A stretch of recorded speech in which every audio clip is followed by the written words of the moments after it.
का सोचता रे भाई? अरे भाई हम एगो बात सोचता नहीं यार। कौन चीज? साला एगोरा लगे हमारे 4,000 रुपया फसल में निकाली तो निकाली क्यों? निकल जाई, उखेंगे रे भाई। लेकिन तो के 50% हमरा के देहे के पड़ी। चल देनी का तो प्लान बा? सुन हमार प्लान।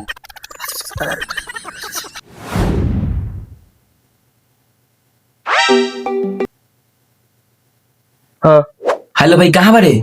रिजवाना के एक्सीडेंट हो गए बटे। रिजवानवा की सचो करे भाई? बहुत सीरियस तबीयत खराब बटे। पैसा का बहुत जरूरी भाई यार। पैसा? अरे टेंशन मत ले यार, हम लेके आते हैं पैसा। रुक